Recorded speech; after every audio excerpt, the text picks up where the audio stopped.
자, 오늘은 겁먹지 말자. 666은 아무것도 아니다. 라는 제목으로 우리 하나님의 말씀을 나누겠습니다. 조금 복잡한 개념들이 있다 보니까 설교를 듣는다라는 생각보다는 좀 성경 공부를 한다라는 생각으로 접근을 하시면 도움이 될 것 같습니다. 먼저 사진 한 개 띄워주시고요. 자, 베리칩이라고 들어봤습니까? 베리칩. 네, 아주 작은 마이크로칩인데요. 이거를 사람의 신체 부위에 삽입해서 놓으면은 물건을 사거나 어딘가를 출입하거나 할 때 스캐너로 베리칩을 딱 찍으면은 결제나 출입 허가가 되는 뭐 그런 어떤 도구라고 해요. 몇몇 나라에서는 벌써부터 한 20여 년 전부터 이걸 상용화하기 위해서 실험을 계속 하고 있다고 하죠. 근데 이 기독교의 어떤 종파 중에는 이 베리칩을 극렬하게 반대하는 그런 종파가 있습니다. 왜냐? 베리칩을 이식하는 신체 부위가 이마나 손이라는 거예요. 손목 쪽이라는 거예요. 이게 왜 문제냐? 오늘 본문 16절 말씀 보면 말세의 사탄이 666이라는 표를 받게 해서 이 표가 없는 사람들을 경제활동을 못하게 한다. 그런 말씀이 나오는데 하필이면 그 표를 받는 신체 부위가 손이나 그러니까 이마나 오른손이라는 거죠. 성경에서 예언된 그 적그리스도의 활동과 그 베리칩을 사용하는 그 위치가 유사하다는 겁니다. 이런 유사점을 가지고서는 베리칩이 바로 마귀의 표고 666이다 이렇게 주장을 하는 거예요. 그래서 베리칩을 받으면 예수를 믿더라도 구원 못 받는다 라고 주장을 합니다. 심지어 이렇게도 말해요. 이마나 오른손에 받게 하는 게 있다면 그게 뭐든지 그거는 경계하고 거부해야 된다. 그러면서 하는 말이 베리칩에 대해서 가르치지 않는 교회는 거짓 교회니까 다니면 안 되고 베리칩을 가르치는 참교회로 가야 된다. 이렇게 말하기도 합니다. 생각보다 많은 사람들이요. 이런 가르침에 공포에 떨고 있습니다. 여기에 미혹돼 있습니다. 여러분들이 아는 사람들 중에도 아마 있을 거예요. 반드시 있습니다. 너무 많기 때문에. 이 베리칩 나오기 전에는 바코드 있잖아요. 이거 이렇게 돼 있는 찍는 그 바코드. 그 바코드가 666이다라고 한 때도 있었어요. 아니 그게 한 15년, 20년 전일 것 같은데 그때도 바코드에 대해서 막연하게 두려워하는 사람들이 많았습니다. 근데 여러분, 이제 목회자가 설교를 할 때는 성경에 있는 내용을 문자 그대로 무턱대고 그냥 갖고 와가지고 그냥 이렇게 설교를 하지 않아요. 웬만해서는. 예를 들어서요. 예수님께서 장님의 눈을 뜨게 했을 때 그 눈에다가 뭐를 바르셨는지 아세요? 기억나는 거 있으세요? 눈에 뭐를 바르셨는데 침을 바르셨습니다. 그 장님의 눈에 침을 발라서 그 장님의 눈을 뜨게 한 일이 있었는데 만일에 이거를 문자 그대로 우리가 이렇게 갖고 온다 그러면은 오늘날에도 눈먼 사람에게 침 뱉자. 그 눈에다가 침 바르자. 라고 목사가 설교한다고 생각해 보세요. 어떻게 될 것 같아요? 당장 어떻게 될 것 같아요? 뭐 큰일 나겠죠. 그죠? 그러니까 이게 그 설교를 한다는 거는 이런 겁니다. 예수님께서 그 당시에 침을 뱉으셨는데 그 당시의 문화에서 침을 뱉는다는 것은 무슨 의미인가? 그 당시에 사람들이 눈에 침을 바른다고 했을 때 그게 어떤 느낌으로 그 사람들은 받아들였는가라는 그 시대의 어떤 개념 속에서 이해를 하고 그걸 주석이라고 해요. 주석 작업을 하고 그렇게 본문이 말하고자 하는 게 뭐였는가라고 하는 거를 파악한 뒤에 그 파악된 내용을 오늘날 우리에게 적용을 하는 거예요. 예수님이 침 뱉었으니까 우리도 침 뱉자 이러지 않는단 말입니다.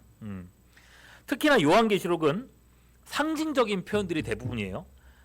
예, 이런 상징에 대한 해석 없이 문학적인 책인데 이런 상징에 대한 해석 없이 우리 시대로 바로 건너뛰어와서 대입하는 것 이걸 문자적인 해석이라고 하는데 너무나도 위험한 오류들을 범하게 되는 거예요. 여러분 하나님의 말씀 우리가 절대적이라고 생각하잖아요. 근데 절대적이니까 예수님도 침 뱉었으니까 우리도 눈먼 사람한테 침 뱉자 이래버리면 안 되지 않습니까? 근데 그런 식으로 성경을 해석한다는 거예요, 사람들이. 근데 문자적인 해석이라는 게 되게 성경적인 것처럼 보이는데 이 해석에서 엄청난 이단들이 많이 나옵니다. 자, 예나 오늘 본문에 이마에나 오른손에 표를 받게 한다는 이런 얘기를 보세요. 예나 지금이나 팔이나 뭐 이마나 이런 거는 뭔가를 드러내는데 적격입니다. 그죠? 그래서 신명기 6장 8절에서 이 적그리스도가 아니라 하나님의 율법을 어떻게 했는지 보세요. 너는 또 그것을 율법을 내 어디에요? 손목에 매어 기호를 삼고 어디에? 미간에 이마에 붙여서 표로 삼으라 그랬어요. 하나님의 말씀을 그렇게 하라 그랬어요. 또 요한계시록 7장 3절 구원의 증표를 이를 때 우리가 하나님의 종들의 어디에요? 이마에 인치기까지. 그죠? 맞나요? 그죠? 이마에 인치기까지 예, 땅이나 바다나 나무들을 해하지 말라. 여러분 만일에 뭔가 베리칩이라는 걸 사용한다고 해도 뭐 그렇겠죠. 뭔가 좀 더 편리하게 결제한다 그러면 아무래도 손목이 낫잖아요. 손목이. 그러니 이런 현상적인 일치성만 가지고서 아 이거 이마래 손목이래 그러면서 두려움에 떠는 것은 상식이 아닌 거예요. 해석적 오류인 거예요. 예. 그러면 여러분 우리가 겔 땡땡 뭐 이런 워치 이런 것도 하면 안 되죠. 그죠? 요새 이거 가지고 결제하잖아요. 그죠? 이런 것도 하면 안 되지. 그러니까 쉽게 생각해 보면요. 666이라고 하는 이 숫자가 우리를 이렇게 공포에 떨게 한다면 여러분 이게 과연 성경이 우리한테 의도하는 바일까요? 의도하는 바. 요한계시록 초반부에 소아시아 7교회를 향한 예수님의 말씀이 나옵니다. 각각 교회에 대한 말씀에서 결론은 이렇습니다. 그 7교회에 대해서 너는 어떻고 막 얘기를 하는데 그 결론은 뭐라 그러냐면은 이기는 그에게는 무엇을 주리라 이렇게 말씀을 했어요. 그러면 뭘 이기라는 말일까요? 여러분 생각해 보세요. 초대교회는요 이미 엄청난 박해를 받고 있는 교회입니다. 맞죠? 초대교회는 이미 로마 황제나 이런 사람들한테 엄청난 박해를 받고 엄청나게 많은 사람들이 죽어나가는 시대예요. 그 시대가. 우리가 요한계시록 읽으면서 막 무시무시한 모습을 보면서 무서워 두려워 떨고 있는 그런 거 있죠. 그런 거 우리한테 안 생겼으면 좋겠다라고 하는 그 안 생겼으면 좋겠다는 걸 그대로 당하고 있는 사람들이 초대교회 교인들이에요. 그 사람들한테는 그게 현실이었어요. 그 현실 속에서 그 환란 속에서 초대교회 교인들은 자기 믿음을 지켜야 했단 말입니다. 그런 의미에서 요한계시록의 주요한 목적은 지금 너희가 당하고 있는 불과 같은 시험을 이기라는 거예요. 지금 당하고 있는 협박에 두려워하지 말고 담대하라고 말씀하고 있는 거예요. 근데 생각해 보세요. 그 당시에 로마 시대에 예수님을 믿었던 많은 대부분의 사람들 어떤 사람들이었어요? 노예들이에요. 다 나중 하층 계열 사람들이 많았어요. 그 사람들이 글을 알았을까요? 몰랐을까요? 글을 읽을 때 그 글을 문학적인 특성을 막 이해하면서 읽을 수 있었을까요? 없었을까요? 없었겠죠. 우리가 막 해석하는 거 쫙 복잡하게 그렇게 안 했겠죠. 요한계시록은 뭐냐면은 그림책이에요. 그림책. 용 나오고 막 무슨 막 말 나오고 그러잖아요. 그런 그림책으로 그 시대 사람들이 봤을 때 어떻게 보는 거예요? 직관적으로 생각이 되면서 뭐를 보게 하는 거예요? 아, 하나님이 이기신다. 우리가 이렇게 힘든 상황 속에 있지만은 하나님이 이기신다라는 거를 그림책처럼 보여주는 책이 요한계시록인 거예요. 자, 그런 현실적인 그런 대적들을 상징적으로 보여주는데 그들의 박해가 얼마나 심했어요. 그들이 얼마나 고생을 했어요. 그 이미지를 막 무시무시하게 얘기한 거예요. 그 무시무시하게 그려놓고서는 그토록 무서운 대적들이 우리 앞에 지금 있지만은 결국 이기는 쪽은 누구라는 거예요? 하나님의 백성들이 이긴다는 얘기를 하고 싶은 게 요한계시록인 거예요. 그런 의미에서 여러분 초대교회 교인들이 요한계시록 책을 읽었을 때에 이 책을 다 읽고 나서 이 사람들이 두려워했을까요? 아니면은 기뻐했을까요? 요한계시록의 목적을 생각해 보세요. 요한계시록을 다 읽고 나서 초대교회 성도들이 즐거워했을 것 같아요? 아니면 무서워했을 것 같아요? 무서워? 현실이 무섭다니까요. 요한계시록 그 읽는 그 사람들은 그 현실이 그런 현실이었어요. 막 괴물 나오고 용이 나오고 막 불 내뿜고 목 잘리고 이러는 현실이었어요. 그런데 그런 현실을 막 그림책처럼 막 보여주고 마지막에 뭐예요? 하나님의 나라가 확 임하잖아요. 그런 걸 보면서 그 초대교회 교인들의 결론은 뭐겠어요? 우리가 이긴다는 거지. 그러니까 힘을 얻겠죠. 행복하겠죠. 즐겁겠죠. 이게 요한계시록의 목적이란 말입니다. 자, 우리도 우리 교회도 우리 천독하고 있죠. 성경 읽기 천독 맞나요? 천독하고 운동하고 있는데 성경을 여러분 은혜롭게 다 잘 읽고 있었는데 막판에 와가지고 요한계시록 읽고 나서 끝나고 나서 딱 다 적고 나서 무섭다. 큰일 났다. 어떡하냐. 이러면 이게 목적에 맞겠어요? 안 맞겠어요? 안 맞는 거예요. 자, 그렇다라는 거. 요한계시록이 어떤 책인지를 알아야 된다는 거. 이걸 읽고 나서 두려움에 떨고 공포에 떨고 야 큰일 났다 660번 받으면 9번 이렇게 되면은 성경 잘못 읽은 거예요. 알겠죠? 네, 그건 확실하게 합시다. 자, 이제 보시죠. 먼저 666이 뭔지를 한번 살펴보겠습니다. 그걸 알려면은요 12장부터 13장까지의 장대한 내용을 좀 파악을 해야 됩니다. 12장부터 13장까지 이 배경이에요. 자, 12장부터 보면요 용하고 여자가 싸워요. 여기서 먼저 여자에 대해서 얘기해 보자면 여자는 12장 1절에 보면은 태양을 옷 입은 여자인데 이 해를 입은 여자가 누구냐? 교회를 상징합니다. 교회를 그냥 알아두세요. 이 문맥에서 봤을 때 교회가 맞아요. 교회를 상징하고 그리고 용은 누구냐? 12장 9절 말씀에 큰 뭐가 내쫓겼다고요? 용이 내쫓겼는데 여기서 설명을 친절하게 설명을 해줍니다. 용이 누구예요? 옛뱀 곧 마귀라고도 하고 사탄이라고도 한다. 아하, 용은 사탄을 상징. 대놓고 설명해주죠. 즉 여자와 용의 싸움은 결국 뭐하고 누구하고 누구의 싸움이에요? 교회와 사탄의 싸움이라는 걸 알 수 있어요. 그죠? 그걸 이렇게 상징적인 그림으로 보여준 거예요. 그런데 이 싸움에서 누가 지냐면은 사탄이 져요. 사탄이 패배하고 9절에 보면은 사탄이 어디로 쫓겨났어요? 땅으로 내쫓겼어요. 그죠? 여러분 이거 어디선가 본 내용일 거예요. 제가 말씀드리면 아하 이거구나 라고 알게 될 거예요. 누가복음 10장에 보면 예수님께서 70명의 제자들을 파송하고 전도 보내시죠.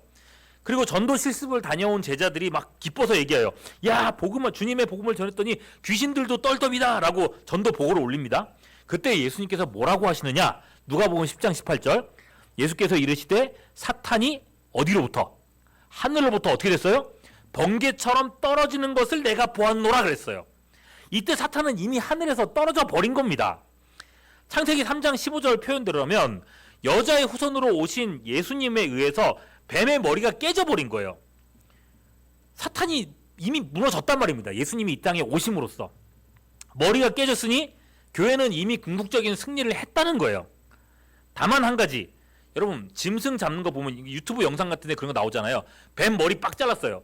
뱀 머리 자르고 나면 몸통도 갑자기 같이 죽습니까? 아니죠. 몸통이 막 그냥 비비꼬잖아요. 그죠? 자, 이런 것처럼 대장이 죽어도 잔당들이 남아있단 말입니다. 그 싸움을 교회가 싸우고 있다는 거예요. 12장 17절 패배한 용이 여자에게 분노하여 교회에게 분노하여 돌아가서 여자의 남은 자손 곧 하나님의 계명을 지키며 예수의 증거를 가진 자들과 더불어 싸우려고 어디에 서 있어요? 바다 모래 위에 서 있다 그랬어요. 자, 용은요 싸우는데 혼자 싸우지 않습니다. 용이 어디 위에 서 있다 그랬어요? 바다 모래 위에 서 있다 그랬죠? 땅이 있고 바다가 있으면 그 사이에 있는 게 이제 모래톱이죠. 그죠? 바다 모래죠. 자, 여기서 이 용은 또 다른 두 마리의 짐승을 불러냅니다. 13장으로 넘어가면요. 1절에 어디서 올라온 짐승이에요? 바다에서 짐승 한 마리를 불러내고 그 다음에 11절로 넘어가면은 어디서 또 짐승을 불러내요? 어디서? 땅에서 올라와요.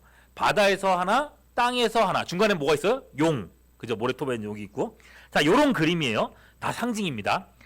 자, 이 두 짐승은 당시 초대교회를 박해하던 두 세력인데 유대인들은요. 그 시대의 유대인들은 바다라고 하면은 이방 나라를 떠올렸습니다. 바다 하면은 이방 나라를 떠올렸고요. 즉 바다는 기독교를 박해하는 이방 나라. 그 당시에 누구예요? 로마 제국이죠. 로마 제국입니다. 반면에 땅은 뭐냐? 땅은 종종 바다에 비해서 땅이라고 하면 종종 이스라엘 백성들을 상징했어요. 이거는 그냥 그렇게 알고 계세요. 나중에 설명할 기회가 있을 거예요. 이스라엘을 상징합니다. 그러니까 이스라엘이면 뭐예요? 이 당시에는 이스라엘 백성들도 기독교인들 박해했잖아요. 예수님을 믿지 않는 유대인들 기독교 박해했죠. 그러니까 기독교를 박해하는 유대교가 땅에서 올라온 짐승인 거예요. 이게 이 당시 그 유대인 기독교인들의 기본적인 어떤 생각하는 어떤 방식이었어요. 자, 그런데 이 두 짐승의 모습과 사역을 보면은, 하는 일을 보면은, 여러분 이 본문 잘 아까 읽었었죠. 하나님, 그러니까 삼위 하나님의 모습을 흉내내는 걸 알 수 있어요. 흉내낸다. 자, 보세요. 먼저 바다에서 올라온 짐승입니다. 12장 3절. 사탄, 즉 용이. 자, 용이 어떻게 돼 있어요? 머리가 7이고 뿔이 몇이에요? 10이다. 그 어떤 막 이단들은 막 열 머리는 뭐고 무슨 나라고 막 이렇게 하는데, 이거 여기 이런 거에 신경 쓰지 마세요. 이거 아무리 해석해도 다 틀린 해석들이에요. 몰라요, 이거는. 이거 중요한 건 이게 아니라, 용이 어떻게 됐다고요? 머리가 7이고 뿔이 10이 있다 그랬죠. 그렇죠? 여기서 중요한 건 뭐냐면, 바다에서 짐승 한 마리 올라왔어요. 바다에서 올라온 짐승 중 13장 1절에 보면은 그 짐승도 어떻게 생겼어요? 뿔이 10이고 머리가 7이에요. 무슨 말인지 알겠어요? 바다 짐승은 용의 형상이에요. 용의 형상, 용의 모양. 예수님이 하나님의 형상이죠. 그리스도가 하나님의 형상인 것을 얘도 흉내내고 있는 거예요.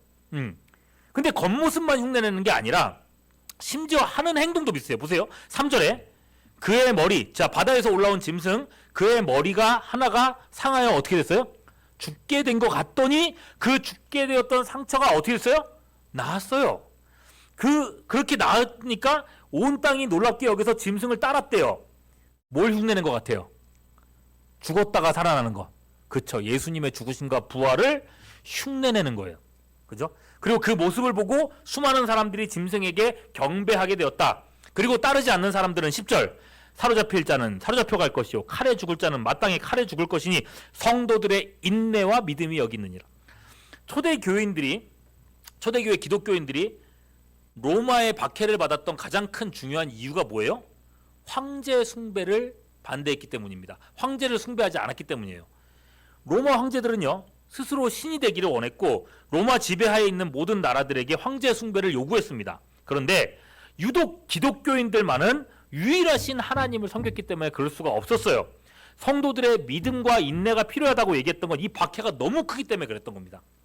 자, 뭐죠? 용을 흉내내는 용의 형상처럼 돼 있는 그 바다에서 올라온 짐승 봤어요. 로마라 그랬어요. 자, 두 번째, 땅에서 올라온 짐승입니다. 말씀드렸던 것처럼 유대교를 상징한다 그랬어요. 유대인들. 자, 이 짐승의 역할 13장 12절. 처음 짐승, 즉 바다에서 올라온 짐승에게 경배하게 하는 역할입니다. 그리고 바다의 짐승에게서 받은 권세로 바다 짐승에게 경배하지 않는 자들을 심판하는 역할을 합니다. 말하자면 성령님의 사역을 흉내내고 있습니다. 무슨 말인지 알겠죠? 로마 세력을 등에 업고 초대교회 성도들 잡아 죽이는데 앞장선 사람들이 바로 유대교인들이었죠. 이 사람들은요, 예수님을 죽일 때에도 그렇게 했습니다. 요한복음 19장 15절. 그들이 소리 지르되 없이 하소서 없이 하소서 그를 십자가에 못 박게 하소서. 빌라도가 이르되 내가 너희 왕을 십자가에 못 박으랴. 그랬을 때 이 사람들이 뭐라 그랬어요? 대제사장들이 대답하되 가이사 외에는 우리에게 왕이 없나이다. 가이사가 누구예요? 로마 황제잖아요. 로마 황제만이 우리의 왕입니다 라고 얘기를 해버렸어요. 야, 이게 무슨 말인지 알겠습니까? 하나님은 어떻게 되는 거예요? 이스라엘의 왕이 누군데? 하나님이잖아요. 근데 그 하나님을 내팽개치고 예수님을 죽이기 위해서 우리에게는 로마 황제만이 왕입니다라고 유대인들이 얘기를 한 거예요. 이들은 자기의 왕이신 하나님을 이미 버렸습니다. 그렇게 가이사의 권세로 예수님을 죽였던 유대인들은요, 훗날에 바울을 죽이려 할 때도 철저하게 로마 권력을 이용하죠. 그죠? 자, 이렇게 용과 바다 짐승과 땅 짐승, 성부, 성자, 성령 하나님의 흉내를 내면서 성도들을 공격하는 거예요. 이 본문 말씀을 지금 제가 들은 설명 내용을 듣고 나중에 다시 한번 쭉 읽어보세요. 딱 그대로예요. 흉내내기. 자, 이들이요, 모든 사람들의 이마나 오른손에 표를 주고 이 표를 가지지 못한 자들을 매매 못하게 한다. 그 표가 뭐라 그랬어요? 666이라고 했죠.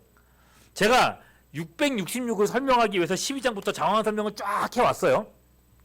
어떤 사람들은 그럽니다. 게마트리아라는 말 들어봤어요? 게마트리아? 못 들어봤을 거예요. 게마트리아라고 해서 이게 알파벳을 숫자화해서 계산하는 방법이에요. A는 1, B는 2, C는 3 그런 식으로 해가지고 뭐 예를 들어서 F는 100, 뭐 G는 1000 이렇게 해가지고 이제 계산을 하는 방법. 그걸 더해가지고 그러면 여러분 만일에 A가 1이고 F가 100이라고 해보세요. A, F 그러면은 뭐예요? 숫자 몇이에요? 101이 되겠죠. 이런 식으로 계산하는 거예요. 자 이렇게 계산을 해서 어떤 사람의 이름을 쫙 대입해가지고 666이 나오면 그건 적그리스도다. 그렇게 보는 거예요. 예. 그래서 놀랍게도 당시에 박해자였던 네로라고 하는 이름을 게마트리아로 계산해 보니까 666이 나왔어요. 그래서 어쩌면 이거일 수도 있다라고 하는 얘기도 있긴 한데, 근데 이게 그럴듯해 보이니까 역사적으로 기독교 역사 속에서 어떤 일들이 벌어지냐면은 뭐만 나오면 다 거기다 계산을 더해보는 거예요. 그래서 로마 교황도 해보니까 666, 히틀러도 해보니까 666, 컴퓨터 해보니까 666, 바코드 해보니까 666 이런 식으로 와온 거예요. 이런 식으로. 근데 그거에 속는다니까 사람들이. 이게 적그리스도라고. 이거 상식이 아니에요. 성경 해석도 아니고.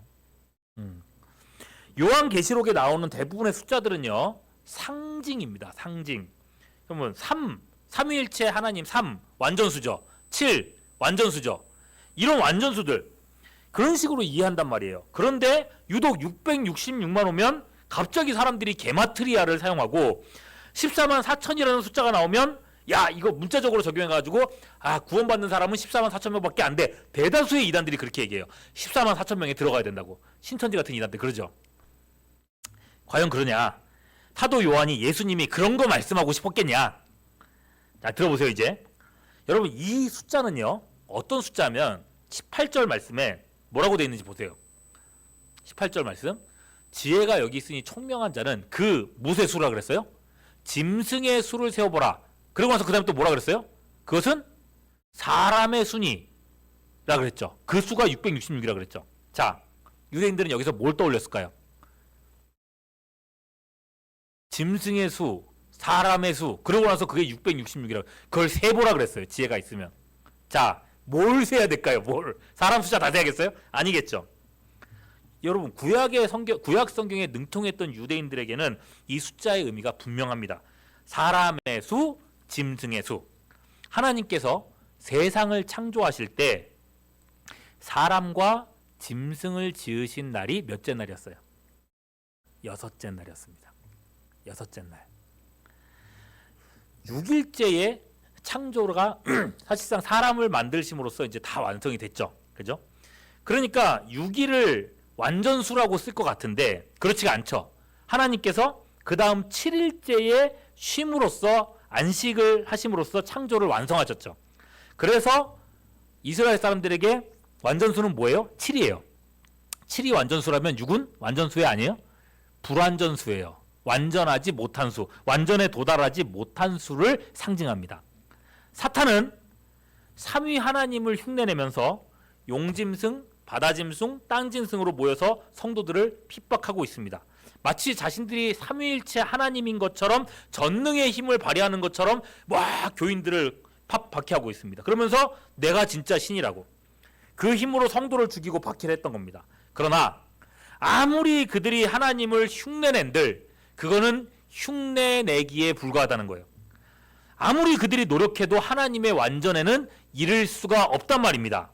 그래서 6입니다. 그래서 6이에요. 아무리 삼위일체 하나님을 흉내내본들 이건 흉내내기다. 6이다. 이 불완전한 6이 세 개가 모여서 6이 된 겁니다. 이해되세요? 네. 그러니 이 숫자는요 무서운 숫자가 아니에요. 무서운 숫자가 아니라 오히려 조롱하는 숫자예요. 야 니네들이 아무리 박해도 니네들은 안 돼. 666이 아니라 66666666666 이렇게 해도 소용없어. 이런 얘기를 하고 싶은 거예요. 6밖에 안 되는구나 이 얘기를 하고 싶은 거예요. 666 받으면 지옥 간다. 666 받으면 구원 못 받는다. 이런 뜻이 될 수가 없는 거예요. 여러분 꼭 기억하십시오. 꼭 기억하십시오. 이거에 속아가지고 막 이상하게 전재산 탕진하는 사람들 되게 많아요. 물론 현실 속에서는 로마나 유대교의 박해가 대단하긴 합니다. 여러분 머릿속으로 그려보십시오. 성도들이 세상의 권세와 대적들에게 둘러싸여 있습니다. 빠져나갈 길이 없어요. 절체절명의 위기입니다. 날마다 죽어나가는 사람들이 있어요. 미래가 보이지 않죠. 죽는 것밖에는. 자, 그런데 그런 상황에서 666이 쫙 둘러싸고 있는 이 현실 속 상황 속에서 그 다음 장 14장 1절로 넘어가면 또 다른 숫자를 보게 되는데 이단들이 참 좋아하는 두 번째 숫자가 뭐냐면 14만 4천입니다. 어린 양과 함께 어디에 서 있어요? 시온 산 위에 서 있는 14만 4천의 성도들. 이단들이 14만 4천 명만 구원받는다 자꾸만 얘기하는데 여러분 계시록은 상징이라고 했습니다. 14만 4천이라는 숫자도 실질적으로 그만큼만 있다가 아니라 또 다른 걸 상징하는 숫자예요. 여러분 다시 말씀드릴게요. 요한계시록은 그림책이라 그랬어요. 그죠? 자, 생각해 보세요. 용 있죠. 요한계시록에 용 나오잖아요. 용이 진짜 있어요, 없어요? 실제로 없잖아요. 그죠? 용 자체가 이미 상상의 동물이에요. 사탄을 상징하는 그림 언어일 뿐입니다. 그러면 여러분 바다에서 올라온 짐승 이거를 막 실제라고 얘기하면 어떻게 되겠어요? 무슨 짐승이 나올 거라고 생각해야 될 거예요? 이거 먼 훗날에는 고질라가 나올 거야 이렇게 얘기를 해야 되겠어요? 아니잖아요. 여러분 계시록의 대부분 표현들이 상징이고 그림책처럼 상징이고 그렇게들 해석을 하는데 14만 4천만 오면은 14만 4천밖에 구원 못 받는다. 여러분 이것도 철저하게 기억해 두십시오. 아닙니다. 절대 아닙니다. 초대교회 성도들은요 이 숫자를 봤을 때 뭘 생각했을까요? 예, 이 숫자는요 완전수 중에서도 완전수입니다. 정말 더할 나위 없는 완전수입니다. 여러분 보세요. 14만 4천은요 144 곱하기 1000입니다. 144는요 12 곱하기 10이죠. 자, 12 곱하기 10이다. 뭘 얘기하는 걸까요? 유대인들의 생각 속에 구약의 12지파, 신약의 12사도입니다. 그래서 예수님이 제자를 12명을 필요로 하셨던 거고 제자가 한 명 거리 났을 때 한 명을 뽑아서 12명을 채우려고 했던 이유가 거기 있었던 거예요. 되게 중요한 거예요. 이게 무슨 뜻이냐? 144는 구약시대와 신약시대에 택함받은 하나님의 백성들, 하나님의 자녀의 총수를 나타내는 숫자라는 거예요. 144는. 거기다가 1000이죠. 완전수, 그 성경에서 보면 10이라고 하는 숫자도 완전수거든요. 완전수 10을 3번 곱한 숫자입니다. 참고로 성막에서 하나님의 임재를 나타내는 지성소 있죠. 지성소 사이즈가 어떻게 될까요? 가로, 세로, 높이가 각각 10규빗, 10규빗, 10규빗입니다. 곱하면 1000이죠. 여러분 이 숫자는 하나님의 인재와 완전성을 보여주고 있어요. 그 모든 숫자들을 다 곱한 숫자가 14만 4천이라는 거예요. 여러분 이 숫자는요 하나님의 구원이 완전하다. 그 백성들이 하늘의 별과 같이 많다. 그 택하신 백성 중에 하나님은 한 사람도 놓치지 않는다라고 하는 하나님 구원의 절대성을 보여주는 숫자라는 거예요. 자, 숫자에 대해서 이제 알겠죠? 666, 14전. 근자 그러면 이제 666과 14만 4천이 이제 어떻게 연관을 가는가 보세요. 666과는 비교도 할 수 없는 14만 4천의 성도들이 어디에 있다 그랬어요? 아까? 시온 산 위에 있다 그랬어요. 그죠? 다시 볼게요. 14장 1절. 보라, 어린 양이 시온 산에 있고 그와 함께 14만 4천이 서 있다. 산 위에 서 있다. 자, 여기서부터가 이제 진짜 뭐라 그러죠? 소름 돋는 얘기입니다. 구약 성경 열왕기하 6장에 비슷한 그림이 나옵니다. 선지자 엘리사와 게하시의 경험이에요. 이스라엘의 대적인 아람이 약해진 이스라엘을 멸망시키려고 계속해서 공격을 했었어요. 그런데 선지자 엘리사가 그때마다 공격할 때마다 공격하는 루트 방법들을 이스라엘 왕한테 알려줬고 그래서 아람의 공격이 번번이 실패하는 겁니다. 그래서 아람 왕이 열받았어요. 안 되겠다. 엘리사 먼저 치자. 그래서 엘리사가 살고 있는 조그만 성을 아람 왕이 쫙 군대를 데려가지고 이렇게 딱 둘러가지고 포위를 했어요. 아침에 엘리사의 사왕 게하시가 일어나서 절망합니다. 그래서 뭐라 그럽니까? 내 주여, 우리가 어찌합니까? 우린 다 죽었습니다. 라고 절망하고 있을 때에 엘리사가 이렇게 말합니다. 열왕기하 6장 16절. 두려워하지 말라. 우리와 함께한 자가 그들과 함께한 자보다 뭐라 그랬어요? 많으니라 라고 하고서는 기도해요. 뭐라고 기도하냐? 여호와여, 원하건대 그의 눈을 열어서 보게 하옵소서 하니 여호와께서 그 청년의 눈을 여시는데 그 청년이 뭘 봤어요? 열왕기하 6장 17절. 하나님의 불말과 불병거가 어디에 가득했어요? 산에 가득하여 엘리사를 두르고 있었던 겁니다. 하나님의 불말 한 필만 있어도 이 많은 대적들을 다 죽일 텐데 산에 가득한 하나님의 이 구원을 보니 게하시가 두려워할 필요가 있어요, 없어요? 없었겠죠. 여러분, 바로 이 그림입니다. 땅에 있는 교회, 박해받고 있는 성도들을 향해서 마귀는 666으로 대표되는 세상의 권세와 모든 수단으로 성도들을 몰아세우고 있습니다. 그 몰아세운 그 한가운데서 내 주여 우리가 어찌하리까 라면서 교회가 절체절명의 위기 속에 있을 그때에 하나님은요, 산 위에 서 있는 14만 4천이라는 숫자를 통해서 말씀하고 있는 거예요. 게하시한테 하는 것처럼 말이죠. 봐라, 하나님의 완전하신 구원을 봐라, 하나님의 영원한 승리를 봐라 말씀하시는 거예요. 그리고 뭐를 요구하십니까? 이기라는 거죠. 타협하지 말라는 거죠. 하나님이 함께 하신다는 거죠. 하나님이 승리를 주신다는 거죠. 이런 약속의 말씀이 14만 4천 안에 있는 거예요. 여러분, 이 말씀 봤을 때 고난받는 초대교회 성도들이 어땠을 것 같아요? 두려움에 더 이상 떨었겠습니까? 666 숫자에 그냥 경기를 일으키면서 와 큰일 났다, 이거 받으면 구원 못 받는다 그랬을까요? 그렇지 않아요. 성도들은 이 말씀에서 14만 4천이라고 하는 하나님의 완전한 구원을 받고 거기서 용기를 얻었고, 그렇기 때문에 기꺼이 사로잡혀가고 칼에 죽기도 하면서 믿음의 순전함을 지켜내면서 오늘날까지 기독교가 오게 할 수 있었다는 말입니다. 여러분, 이 말씀을 바라보는 우리는 어떻게 해야 될 것 같습니까? 여러분, 666 베리칩 받을까봐 두려워해야 될까요? 아니죠. 절대로 아니죠. 기독교 박해가 사실상 없는 우리나라도요, 오늘날에도 사탄은 여전히 하나님을 흉내내고 있습니다. 자신이 전능하다고 거짓된 그런 정보를 가지고 우리를 짓누르고 있습니다. 돈과 성공이 하나님을 대신하는 자리에 오늘날 올라와 있죠. 돈을 버는 목적이라면 신앙도, 주일도, 믿음의 양심도, 하나님과 관계도 순간순간 많은 사람들이 팔아먹고 있습니다. 성공을 위해서라면, 대학 가기 위해서라면, 진급하기 위해서라면, 남보다 조금 더 잘 살고 좀 더 좋은 집에 살고 그렇게 되기 위해서라면 하나님조차도 도구로 써먹으려고 하는 게 오늘날 신자들의 모습 아닙니까? 자존심은 얼마나 셉니까? 내가 나를 얼마나 사랑합니까? 그죠?